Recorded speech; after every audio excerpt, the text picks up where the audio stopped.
tuja mu operation kuko gashe n'ibintu mafere ngabo shokera kamuze na kuvangalika ndio sino ndio tusijisina ifata uzi wanje watabizi n'abanye barutse umwana wangu wayi rero nanje kwanza kagaze igira bijona n'umwe kuko decision izo wanje koze ariko kwa muganga yo bafashe decision oyo operation ikiri kintu bakubwiye ko bazokora gute bazoja kwa muganga operation barakubaza operation no kugwa ukora kibondi cyiza kofera mugani baza ko ari kubera ikufa ryo byaramenetse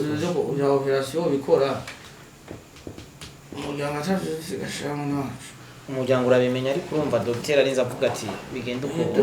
docteur kaka mama wako lakini docteur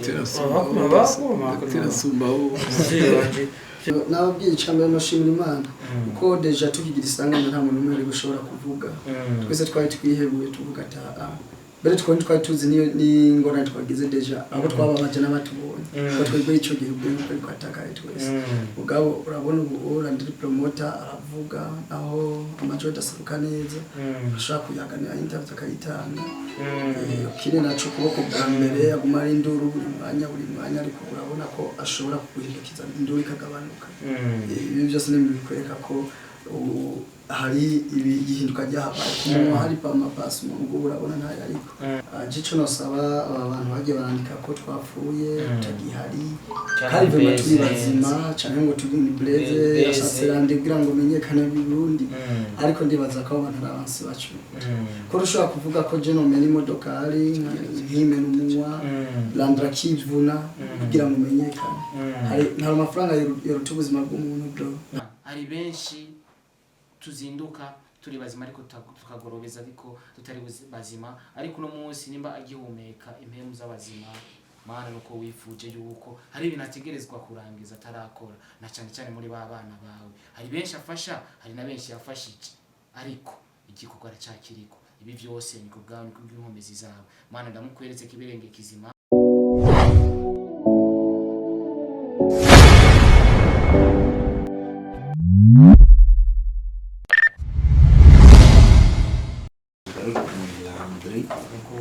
muri bya accident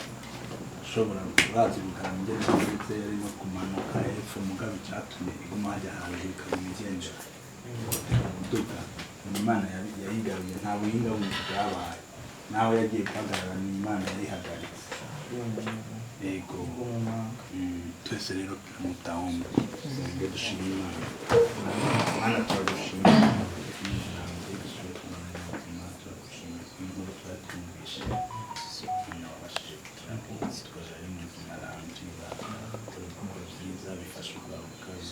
twese tushimye n'ejo umuganga utazabona abari uzo yiyerekana hazokora umuganga aho bazakurikirana turiho aho Imana turagushimye byose bizoba decision y'abaganga aho bazoba bazi hagati yabo Mana turabikweretse twese kumwe turamusengera n'abandi bose bamusengera turamukunda kumena ngo ukuboko kwe kugororotse neza kumeze neza amina Mana tuzanye ngaha ntayo muzi Imana turi ntayo tuzi neza kubera ko Imana ishatse umuntu yakubwira ati pfa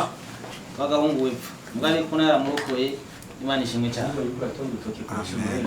Imana ishimwe cyane Imana bahetse sinzi impamvu naje abandi ni Mungu gari ntabwo mbine zagiye alikuwa anasema ananiambia si gari liteleza hivi mbele ya hoteli. Tena chenye mwenye alikuwa anakaa mbele baada hakuwa kitu. Hakuwa kimi. Huyu sema alimleta baba mdogo. Na wazee kumea kuparuzika. Yani gari yakuza kukibura kusima. Donc au kumnuka mumonga ishishira mwana. Manake hauze gato. Kadogo au kamwe kaziriye gato. Yari gutanga ko yagiye mu nzira. Yagiye mu mwonga. Mwonga. niyo mana ni miyamana yo tuvuga Nebo. Iko na ku. yeah pole sana Kaka, wote wako fresh. Uko sawa. Bali uko sawa. Uko sawa. Shoferi no unangi. Kaje nari sinziriye moto. kaje nasinziriye Kado sinziriye je no mujambo. Koko ya pole sana kweli mana ni ari kwemera ko ufata utarakora n'kiganiro Yaza vile mai. ko nari kubangize ishe ko nari kuba mombi Urabizi ko we nabiteguye kera. yego kweli Ngira waragiye muri management nawe cyanda ko. oya je ntiwambuze je ndahari Ngizo kurondera kera ukiri ruguru. Ngira ngo mukazi navyo yibo. kera Kera. Cungira ngo nuwamanuka. Zari kera. ati ni manuka turatanga gahunda ati mu ndwitsinga. Ngena cyenda kuzibuka ngo tubana hafi basha cumbwira n'akademo karawo katonkoresha kama nizo yego kweli cyenda vyibuka kweli akademo ntabwo mukora oya zahise bipfa kweli Yes, ndabaramukije abakunzi ba Star TV. Iyo mukagira mko muradukurikirana. So ini ya televiziyo mukunda cyane. Bavuga ati fasha warafashe twese tungakora twafashije.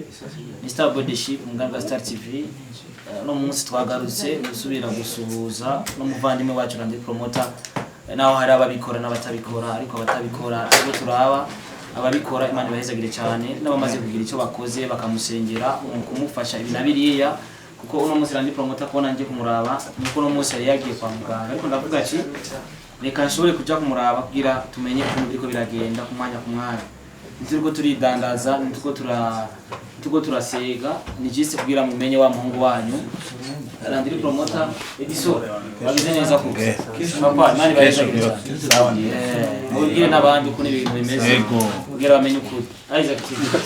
we nawe hashitse yeah Landry pole sana kweli kuko bikose Randi Promoter Ebo. Ewa Kaka. yego kweli ya Kesho. kesho Ndio bichana wewe. usijali tutapiga picha Sima turwani bicha tu. Sina tatizo. Apande hapo tunao. hakuna Kwanza shida haikali hapo Taxi. ameka fresh Taxi. Mjanyu. haikali pale hakuna shida lakini sigira iswimi picha kweli hata sionyeni ni torosho yake Yana ni kwa kununua kwa mjali. kweli Watiki. wanakuta Bwana ndo mfoto washanga picha okay na chaba.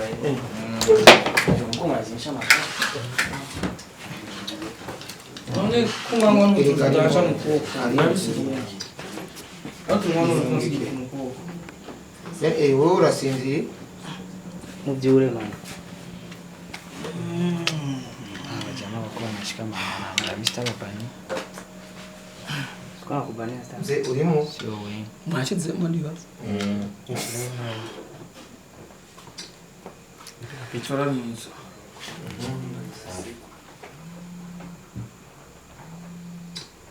iyo niyo nziza rero Tari. Oyo wegera mani rega nawe urimo mwabiza. nani shamaliza kila niyo Nanaji nzozibuka.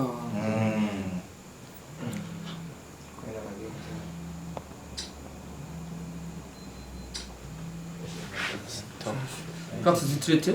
apata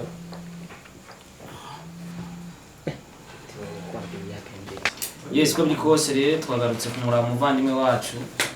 bavuga ati fasha n'abaje twese tungabwa twafashije twumvise ko yagiye kwa muganga twumve amaresita yaba yazanye ubwa mbere aho deruka ngaha twaramukoresha ikiganiro basanze atavuga ajyamye anasinziramo abantu bambaza ati none ko Randi Promoter asinziriye yaravye bimeze gute ariko no munsi ariko aravuga Randi bisanga ba Asante sana.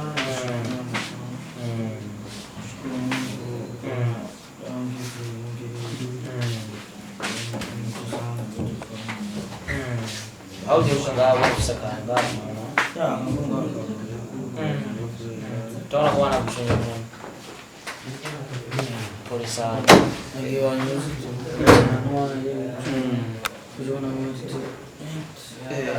bimeze gute none n'umunsi wari wasubiye kwa muganga n'umunsi wari wasubiye n'umunsi wari wasubiye kwa muganga bimeze gute kwa muganga ushobora kutubwira cyangwa abakozi ba stade bariko barakurikirana kuno radio promoter yagize ikibazo resultat wa wakuye kwa muganga kuno byari bimeze tuja mu operation n'ubwoko wari gashira mu bintu nafuye ngabo shokera kamuze yina kuvanjira ndabona sino decision sino ifata uzi wanje batarizi n'abanyotse none baranga bayi rero nanje kwanza kagaze kira gishobora n'umwe ko decision izo wanje cost kuze ariko kwa muganga yo bafashe decision oyo operation ni kiri kintu bro babwiye ko bazikora gute uzoja kwa muganga operation barakubaye operation no kugwa ukora kibondi cyiza kofera mugani baza ko ari kubera ifanjo byaramenetse ya operation bikora umuryango atashigashana umuryango urabimenya ariko urumva docteur arinze avuga ati bigenda uko docteur kaka mama ko lakini docteur terasumba ubu Siranje ndikumenyesha zabagiye akampanura igashaka kujana byashigasana ntwaye wiwa kazi barampanura ariko nabonye papa ngaha we wamaze kukubwira iki yambwiye ko nigeze kumvikana cyangwa wa tuzo ko kuzo muganga ashaje yanifashe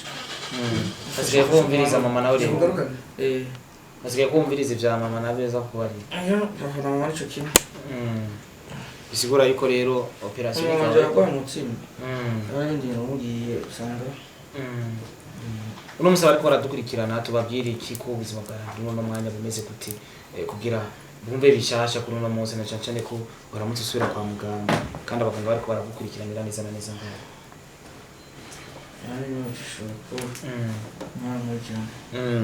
turi kumwe na Yan A ari kumwe na Randy Promoter nuvuga yuko n'igihe haba accident bari kumwe neza na neza numwe mu baririmbyi basanzwe bari muri Wema Entertainment management yiwe nshasha yari yaje mu Burundi aje mu bikorwa avuye mu gihugu ca Zambia ariko uno munsi yarashitse aho gukora ibikorwa accident iraba Yan A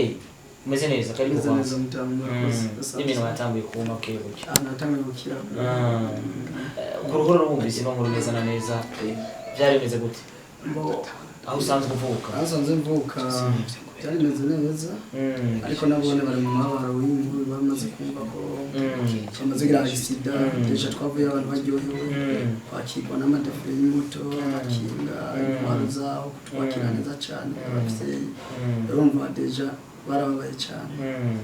neza na neza muri uno mwanya ubuzima bwa Randy Promoter kuri uno munsi umwanya nyine two turavugana ngo wabumeze gute ni yahe avantage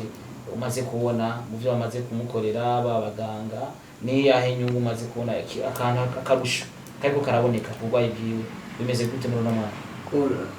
nababwiye cyane no shimira Imana uko deja tukigira isanganya nta muntu umwe gushobora kuvuga twese twari twihebuye tuvuga ata bere twari tuzi ni ngorane twagize deja abo twababaje n'abatubonye ko twebwe ico gihe ubwo ko atakaye twese ugabo urabona ubu Randy Promoter aravuga aho amajo dasaruka neza ashaka kuyaganira interview akayitanga kiri naco kuboko bwa mbere aguma ari induru buri mwanya ariko urabona ko ashobora kuguhindukiza induru ikagabanuka ibi byose ni bikwereka ko hari ibihinduka ryahabaye kuma hari pamapasi mu urabona ntayo ariko bica bitwereka ko hirya y'ejo Imana izo yayikoza ari muzima gusumba kuja muri dushe ho bimeze gute kuza muri dushe tukamujana tukamwoza muraba mumera nk'abana tumera abana ba tukamwoza tukafashanya n'abandi rero ndazi ko bimeze neza kandi agiye gukira Randy vuba cyane ko ibimenyetso byo bitwereka ko Randy Promoter amaze gukira bivanye n'ukuntu yaramerewe canke juko nari imeze wa mbere yakize je ndebera ko nakize kuko ndavye ko nari imeze ubwenge bari bwatakayideje ndavuga habona n'umugenzi wanje nk'ubane n'undi cikoro ariko nka Wema Entertainment canke yani tuzogerageza icyo dufise kugira ngo Landry Promoter ubuzima bwe bugaruke kandi azi byose bizokwama top bimeze neza cyane. uvuze ko Wema Entertainment izokora ibishoboka kugira Landry ashobore kumererwa neza, bisigura ko no musi atacirakora bimeze gute management yanyu iri akora iki ku buzima bwa Landry Promoter ndetse n'ubwe wawe? Wema Entertainment imikora kuri Landry Promoter nababwiye ko buri munota buri segonda tubaza ko Landry Promoter mbere cyane twese team Wema Entertainment ko nibaza ko aho se turi kubera Wema Entertainment nibaza ko byose bimeze neza ko nayo hari bitatungana ndazi byose biko birategurwa nicyo bituma Wema Entertainment amurungitse no kuri ivuriro kugira ngo abandi namukurikirana. uno musi abantu bari bibaza ati yoba yari beze kugira ashobore kumenyekana biciye muri ubwo buryo abariko bakwiragiza izo nkuru atandukanye ni mu gihe bigeze no kwandika ngo lesson please Landry Promoter abariko bakwiragiza izo nkuru nk'uko utarumenyera umuziki wacu hari wacu neza na neza ukundi kurakogwa n'akayika jambo bashikiriza nk'umuntu baririmbyi b'abarundi bashaka gutera imbere kandi bifuza gukora cyane kugira bashobore gutera imbere. Jicho nosaba abantu bagiye barandika ko twapfuye tagihari kandi vema turi bazima cyane ngo turi ni blaze yashatse Landry kugira ngo menyekane Burundi ariko ndibaza ko abantu n'abansi bacu ko rushobora kuvuga ko je no meni modokari nkime n'umunwa Landry akivuna kugira ngo menyekane hari amafaranga yoruta ubuzima bw'umuntu bro ntabwo rero ndibaza abantu nibagerageze aba journaliste biwacu kandi turavuga kandi turabemera barakora bari gukina ariko benshi saba journaliste ari bafite ama page Facebook. Yes nabari mu page Facebook bamenye ivyo bapostinga vraiment nimba postinze ikintu bari bagifitiye ubuhamyi ntibiyumvira ati kandi ndondere kugira ngo nk'ibyo canke like canke comment ahubwo yiyumvire ku gaciro k'umuntu ko nka Landry Promoter n'umunyesha makuru banza gukora ibintu byinshi muri Wema Entertainment maze gufasha na benshi rero cyumufata ugapostinga ati listen please uburigije imitima y'abantu ikirenga bari mu bihugu bitandukanye bari hanze bari he no kuvuga yarakoze ikosa ari benshi bagiye batwandikira barira ya n'ikintu cyatubabaye cyane ibindi bihugu umuntu ugira posting ikintu arabanza akagirondera investigation amatohoza agaposting ikintu azi neza ya uno musi Wema Entertainment yakorungitse mu Burundi guko mu gihugu cya Zambia na cyane ko waruzanye n'ibikorwa bitandukanye hano mu gacu Burundi ikintu ngo Wema Entertainment yari yagwaye cyangwa agafaranga bisigura yuko bisa n'ibiriko birarangira byo bimeze gute none ko uzosubira inyuma ibikorwa bidakozwe na Landry Promoter yari kugupushinga abantu bigatuma bakumenya ya mpano yawe igatuma abantu bayimenya none ko uzagusubira inyuma bitageze neza bipanze gute ivyo ngivyo bo Wema Entertainment ntigera inanirwa Wema Entertainment no biracabandanye kandi ivuga ati nta kibazo mfise gusa nuko ngo ajije Landry Promoter yani n'andi nibaza kubijya ata kibazo Wema Entertainment iritunganije ifashe neza ariko iminsi kugira Wema Entertainment yamaze kubona ko ariko batariko turangura deje ko izi ngorane yacinyongera izindi ndwi zibiri ndingahe Burundi nyene buryo mbanze ngo azera Landry Promoter nzova ngato imitende amerekeze no kibuga c'indege turi kumwe bari mwashobotse nzo tufata n'akaruhuko yakize twinjane muri Zambia naho banza ruke gatoya ndazi ko byose bizogenda neza azi kuruhukira hariya Landry bagwaye n'imeze ya programme yo kwa mama muganga yakarandondera ngaho abone ngamba telefone kimaze ko habaye komunikana n'abavyeyi kugira tushobora gutangura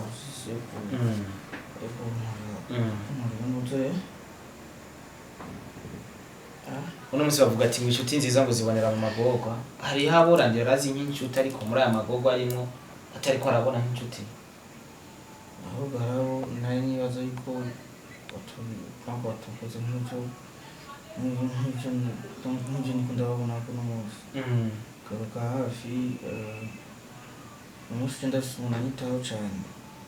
twe nk'abavyeyi batekereza kwitaho umwana wawe umugore wawe yarayijanje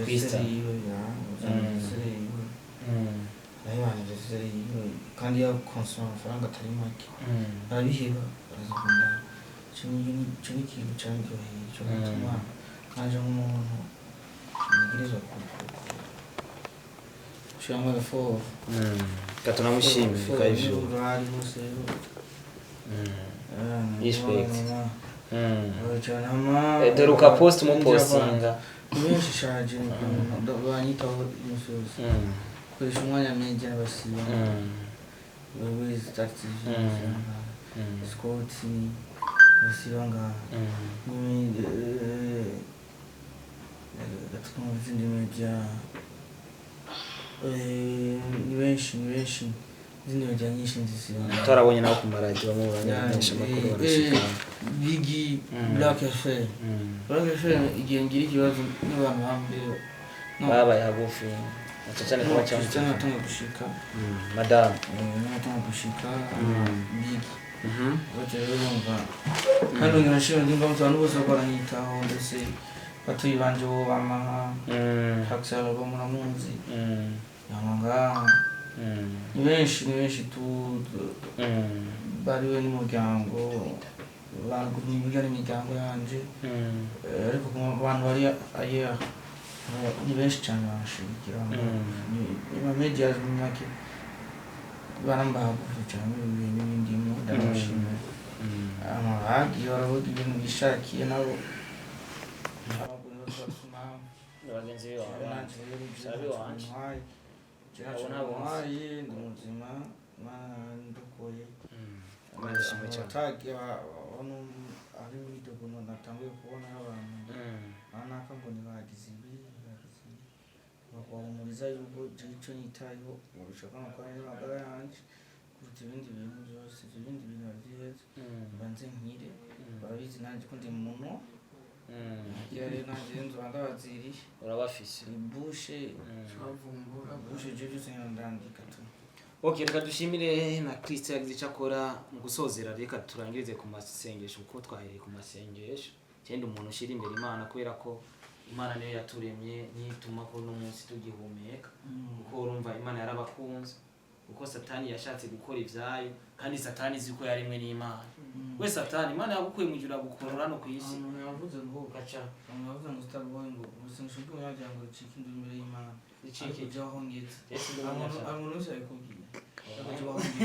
aho ngeze nta sengesho na kimwe yes reka dusenge Mana nziza Mana kibirenge kizima turi ngako bwawe kandi duhumeka umwuka ukumuki wawe Mana nziza waturokorera ndi promota ndetse na era na ibari ndetse nabo bari kumwe hari nabandi benshi warokoye kuri uwo munsi bagira bahure n'ibibazo Satani yagira yitwarira aho yifuza ariko kubera ko burya bubasha ufise we waremye Satani uranamukura hano kuri ino ushaka none umunsi ushaka kuvuga ati Satani fa singukene mu bana banje ndamuguhereje no mwana ndamuguhereje ino operation bagira bamukorere izimugendere neza azigaruka ari muzima ahubwo inguvu yarafise muri kuno kuboko azaronka izindi nguvu ziruta izafise kuri no munsi ndamuguhereje mana ari benshi tuzinduka turi bazima ariko tukagorobeza ariko tutari bazima ariko no munsi nimba agihumeka impemu z'abazima Mana nuko wifuje yuko hari ibintu ategerezwa kurangiza atarakora na cyane muri ba bana bawe hari benshi afasha hari na benshi yafashije ariko igikoko aracyakiriko ibi byose niko bwawe niko bw'inkomezi zawe Mana ndamukweretse kibirenge kizima utitayeho kuvyo yakoze utitayeho ku bibi yo barakoze muri 2020 uno munsi turi muri 2023 umuhe gutangura 2023 yabonye ikiganza cyawe umuhe gutangura 2023 hari byinshi abonye by'ibitangaza uno munsi nimba ari muzima iki nico gitangaza cya mbere yabonye muri 2023 ariko numukiza nikindi gitangaza zobabonye ndamuguhereje umukize umushire mu minwe yawe ivyo akora byose azabikora ari kumwe nawe abansi biwe nabo ubamurinde ariko nta muntu atagira umwanzi kuri inose ariko wewe boba turinda bose Imana iguhezagire kibirenge kuzima abari ngaha bariko baramufasha bose katubashimire thank you so much my God amen twaranice amen zonzanire umwana wanje kale tumuza vuba Facebook yani Yes boss. wanda iturabira yari muri we entertainment nta kibazo na kimwe azo n'Imana nayo wema urazi ngende dusenga abatamuzi wema ni mu stars pastor turasenga byataje wema entertainment bakagira ko ari entertainment so Imana ibahezegira abakunzi ba Star TV mwese mwamura dukurikirana Amstar Boy the Ship fasha urafasha dusitire ngakora twafashije ni bwebwe man nzoza gushigikira ikibutere turi kumwe kugira ntagire icuba nakayivyo razoba ari hafi bizogenda neza.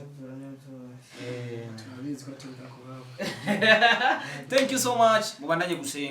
gusengera ndi promoter, mubandanye gusengera abantu bose bagwaye kuri ino si kubera ko ni benshi bagwaye kandi umunsi ntiwifuze gukorera icyiza umuntu kubera n'umugenzi wawe. Wifuze gukorera icyiza umuntu kubera ko ukoze icyiza kandi uzogiharurwa imbere y'Imana. Kuko ntitwaje mu ijuru twese ibyaha bizoba biri hajya, icyiza bizoba biri hajya. So Imana ibahezagire. Thank you so much.